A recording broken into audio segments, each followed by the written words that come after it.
بسم اللہ الرحمن الرحیم۔ السلام علیکم بچوں،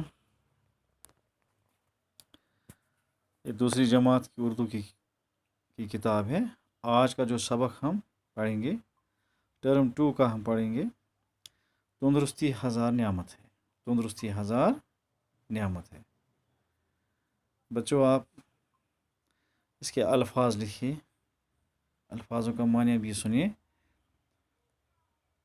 تازہ، صحت مند،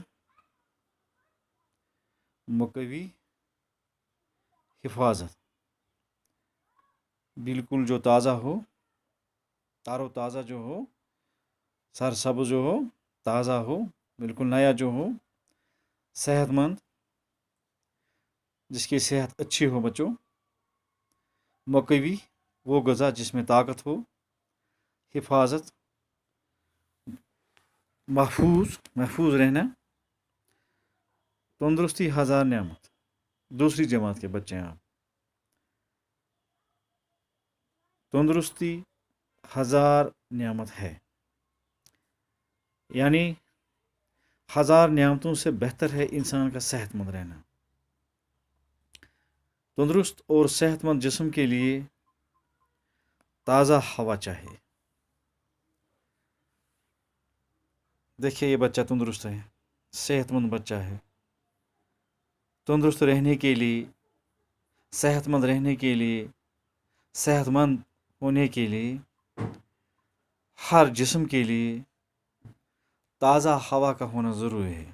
اس لیے ہمیں بچوں تازہ ہوا ہی پینا ہے، تازہ ہوا ہی لینی ہے۔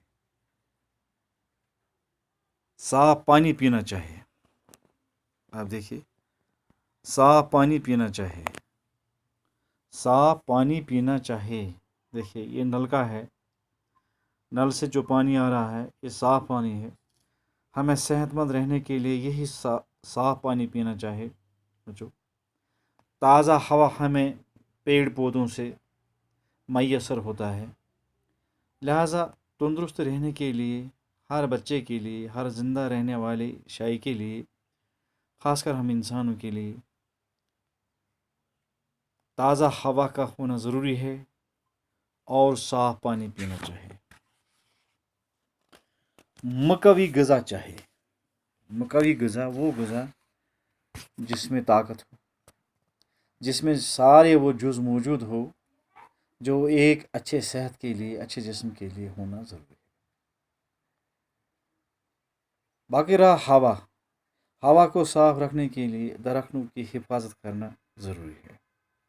ہمارے جو جنگل ہے آس پاس بچے، ہمیں یہ نہیں کاٹنے چاہیے۔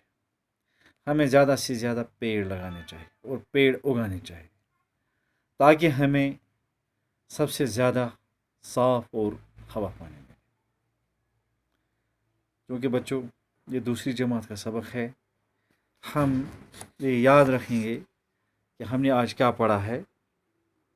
ہم نے تازہ، صحت مند، مقوی، حفاظت، ہمارے جو سبق ہے، سبق کا نام ہے تندرستی ہزار نعمت ہے۔ ہم ایک بار پھر پڑھیں گے۔ تندرست اور صحت مند جسم کے لیے بچوں تازہ ہوا کا ہونا ضروری ہے۔ تندرست اور صحت مند جسم کے لیے صاف پانی پینا چاہیے، صاف پانی کا ہونا ضروری ہے۔ اور صحت مند جسم کے لیے مقوی غذا ہمیں کھانا چاہیے، وہ غذا جس غذا میں سارے وہ جز موجود ہوں گے جو ایک جسم کے لیے ہوں۔ ہوا کو صاف رکھنے کے لیے درختوں کی حفاظت کرنا ہمارے لیے ضروری ہے بچوں۔ ہم آج کا سبق اتنا ہی پڑھیں، دوسری جماعت کے لیے ہے۔ کل ہم اس سے آگے کا سبق پڑھیں گے۔ السلام علیکم۔